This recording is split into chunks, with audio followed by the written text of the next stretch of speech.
The cultural imperative was also a colonial imperative. There's no struggle without culture. We can only succeed if we create spheres of struggle. That every place that you are stationed, you can be a bearer of that struggle. Systems learn, and systems teach each other. So it is important for us to have faith, but unshaken faith. Struggle is lifelong.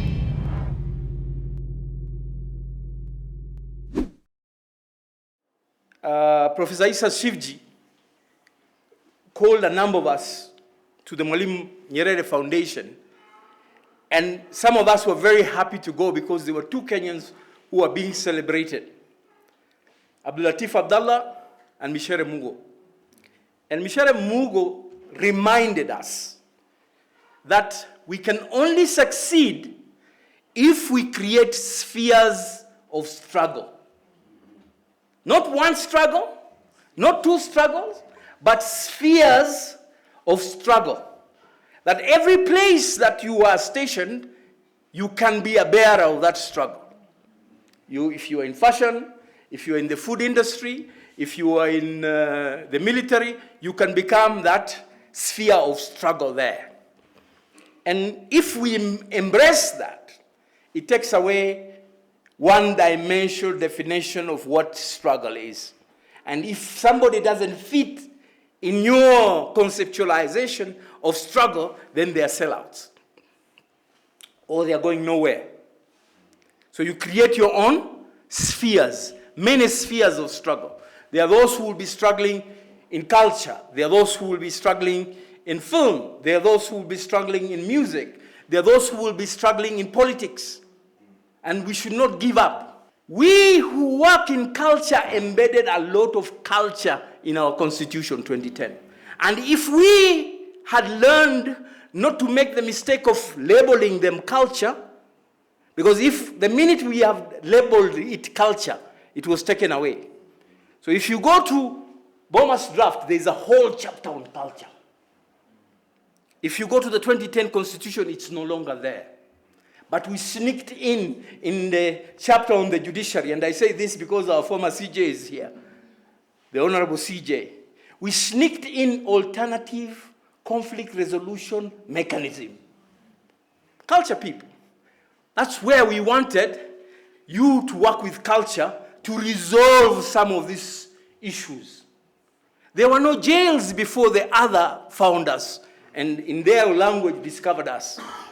No African community had jails. Absolutely not. Jail? No. Jail, where people are fashioned to be better criminals, was a foreign conceptualization. So we had ways of dealing with those who goes way past limits that have been defined in a cultural way. So what do we mean by culture, which is the fourth point I wanted to make? There's no struggle without culture.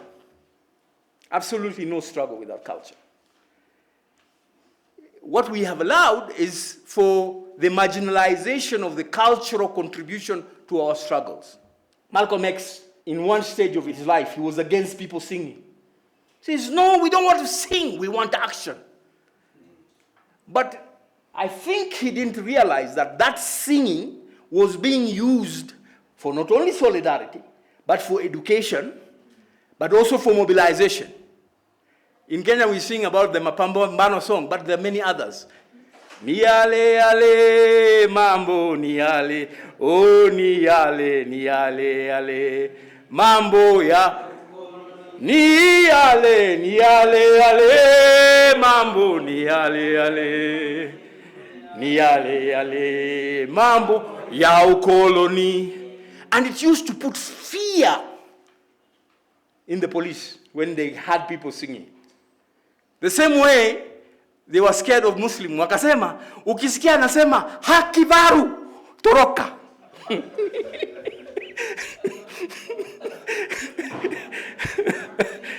So, the cultural imperative was also a colonial imperative.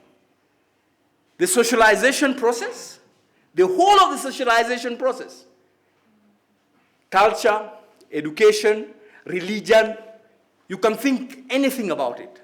And the cultural imperative starts from the cosmological imperative. How do you define yourself? Where do you come from? Where were you before you were born? Where would you go after you die? What is your purpose here? So unity of purpose. Okay? We were building unity using culture. Culture is also a lens of meaning. We create meaning with our culture, including language. And I challenge you, you cannot imagine the future without culture. The tools of culture, you can't imagine the future. You can't build the future. You can't construct the future without cultural tools. So we can talk about a great deal about what culture is and what culture is not. Okay? So the Constitution of Kenya 2010 has culture from the beginning to the end. It's a matter of us saying, show us where this culture is and we'll show you. We were afraid of calling it culture because we had resistance. And this takes me back to the backlash idea. Every time you're doing important work and you don't get resistance or backlash, you must examine your methods or your goals again. Because backlash is their way of resisting. To us, every time there's oppression, resistance is not a choice. It's not a choice. We must resist. But to them, it's the opposite.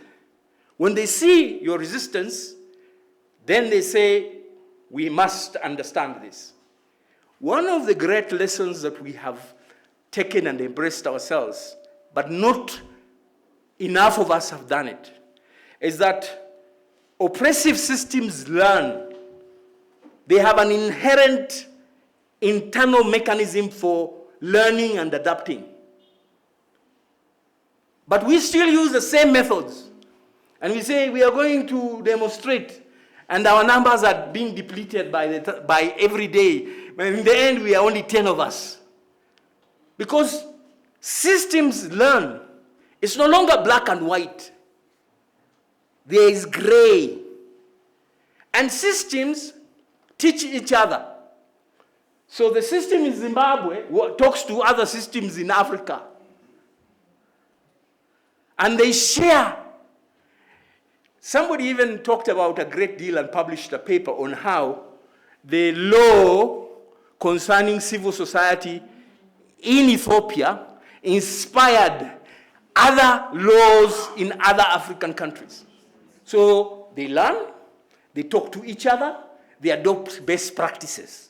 And in the NGO parlance, we write reports, including intelligence that you will not talk about to foreigners, but you write it in the reports. So we'll get more funding. And those reports sometimes don't be flabbergasted that they'll fall under an intelligence officer of a foreign country looking at it and say, oh, so people in Kitui, what are they thinking? The new, not a sociologist, anthropologist.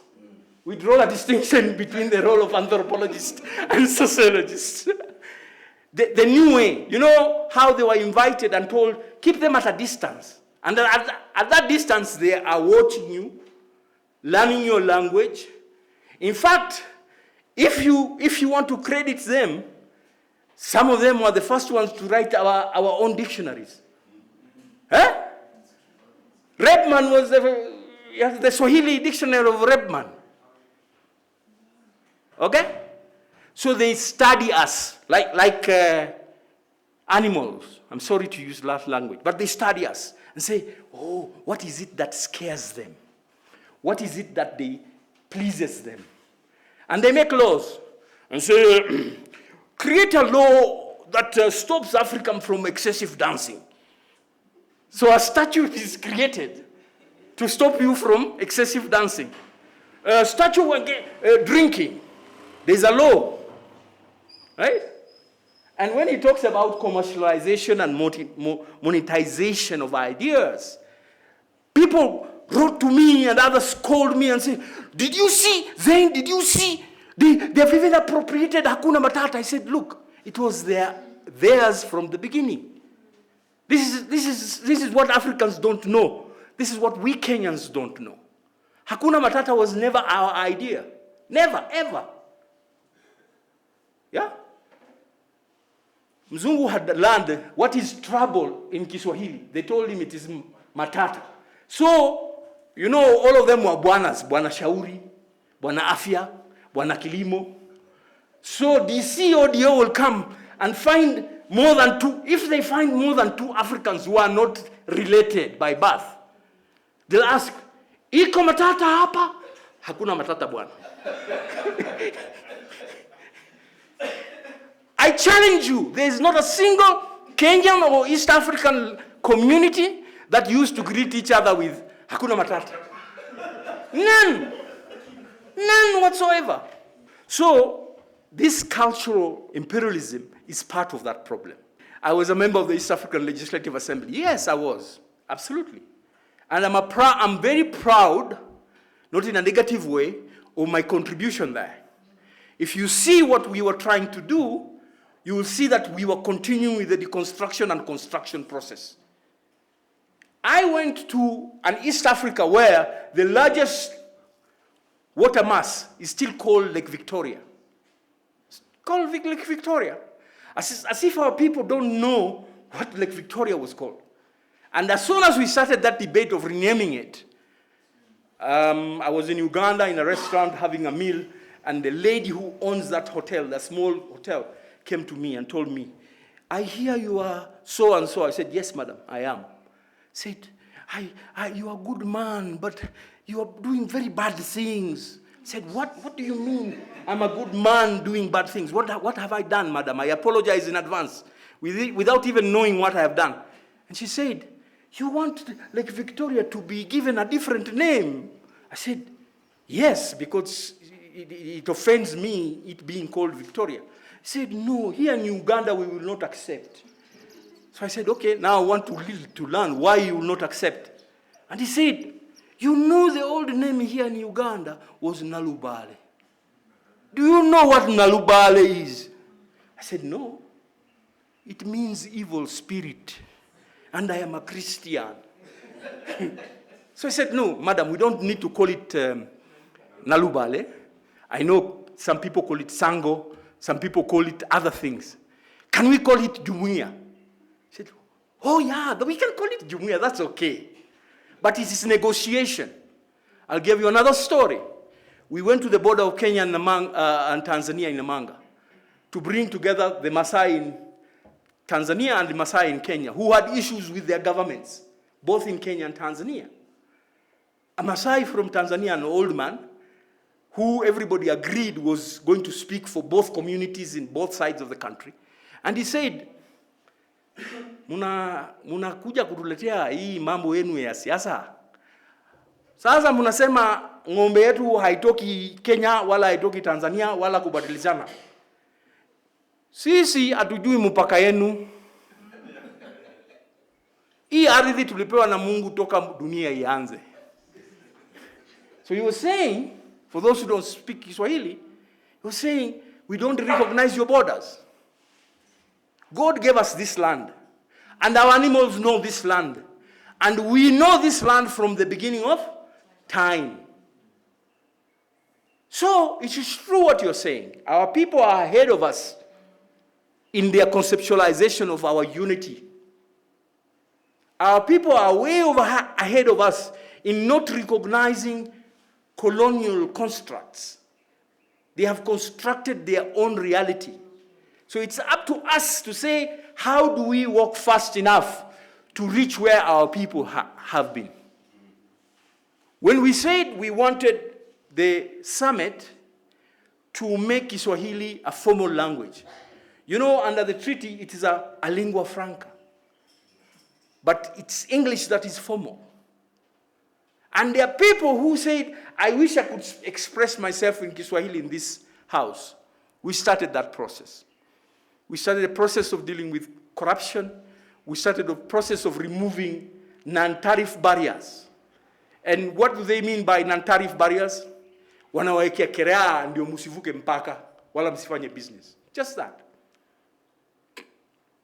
We want to search your car. You know, your standards are different from ours. Your cows will bring diseases here. The Mara in Kenya, the River Mara in Kenya, is part of an ecosystem that includes Masai Mara, Serengeti, right? And when you pollute or destroy the Mara here, it affects people in Tanzania. Kenya has the smallest share of the lake, but the largest reservoir of what feeds into the lake, both in terms of water and fish fingerlings. And we talked about Bob Marley. He says, whatever happens, tell the children the truth. People forget that if you look at Malcolm X without a bird's eye view, you'll miss the point. You can look at Malcolm X during his birth. He was born into a family of struggle. His father was a preacher and a follower of Marcus Garvey. His father was martyred, he was killed, he was assassinated for what he used to preach. Right? His mother could not bear it and went into depression, and they had to institutionalize her. Malcolm X found himself in the system as a child. And the home that he was raised was mainly a home of white people. Fast forward, Malcolm X as a hustler, a petty criminal, a druggie, a seller of drug, a burglar, a womanizer who was into white women, not black women, but used to sell black women to white men. So if you look at Malcolm X at that point in time, you've lost it. Malcolm X went to jail. You know, he stole from a house, and then akangojea things they cool down and try to sell what he had stolen. and they caught him. That's how they caught him. In jail, people forget the person who never gave up on him was his brother. His brother, his own brother. And was writing letters to him. And was visiting him. And he's the one who introduced him to the Nation of Islam. Nation of Islam was based on hate. It was based on hate. So when Malcolm learned how to speak, learned how to read, learned self-education in jail, jail became a university for him. He started by studying a dictionary, one word at a time. People forget that. And we ask ourselves, which school can I go to? We can go to school, but we can also teach ourselves. But when Malcolm came out and his talents was recognized, he was made a leader in the Nation of Islam. And this is when he was talking to people in two things. Who taught you to hate yourself? Who taught you to hate your hair, your skin? And he called the white man the devil. And he said, we must eliminate the devil. Right? Malcolm X goes to Mecca, meets other Muslims who are not of that persuasion, and he was shocked. And he met white people with blue eyes, with the same loincloth, white cloth like everybody else, praying and calling each other brother and sister. And he had a cultural shock. Before he went to Mecca and became a Muslim, not a member of the Nation of Islam, he had wars with Martin Luther King and others. And he was saying these people are sellouts. When he came out, he said, no, we must work together. They are approaching it from a different perspective, spheres of struggle. But how did Malcolm X die? Malcolm X died as a Pan-Africanist. Because he went back to America to start the version of the OAU there and added an A. A O-A-A-U. He just added an A. And when he wanted to start preaching Pan-Africanism, he was assassinated. So I say we always grow. And you remember that famous speech he made? He said, they told him, are you not afraid to die? He said, I'm already dead. I died 20 years ago. I'm a walking dead man. I'm not scared. I'm already dead. So for those who have reflected on these things, there is great lessons. And that verse, my brother, I can't sit down without talking about that verse in the Bible. That verse about, and more shall be given unto them. And those who have little, even the little that they have shall be taken away from them. He was not talking about money. You need to read the context. He was talking about faith. He was talking about faith. Those who have faith, more faith shall be given unto them. And those who have faith that is shaken, little, not anchored, even that little faith that they have shall be taken from them. So it is important for us to have faith, but unshaken faith. Little faith is dangerous. Struggle is not episodic. Struggle is not short-term. Struggle is lifelong. Lifelong. And you must commit yourself to start with yourself and your family. I was taught when I was young in Madaraka Primary here in Nairobi that my people were, I'm sorry to use these words, bastards, children from the intermarriage of the Arabs and the Mijikenda. And I knew different, and I knew that is not true. And I challenged that teacher in the classroom. And I was told to go and call my uncle. And I went to look for the most militant Swahili uncle. And he came with his bakora, and he made sure that they knew he was carrying a bakora. And he asked them, who said that we don't exist? I say we exist. Do you dispute it? He said, no, mzee, we don't dispute it. And my son was asking me the same thing. He was being taught the same thing by the Kenyan education system. Last year, 2018. Yeah? So the question is, what are the spheres of struggle that people are scared to get into? One of them is politics. Politics makes decisions that impact on you. And for those who want to engage and say, how do I get involved in politics? We should have a discussion. There's an organization called Orecha Collective. She belongs in that organization, and I've joined them. Talk to her about what are some of the things that are being done there. So let this be the day we met to renew our relationships and say, let's make it better. And when you hear another gathering is happening, feel free to come and challenge the ideas that are being put forward. Because through analysis is only when we refine and make better our own ideas. Thank you very much.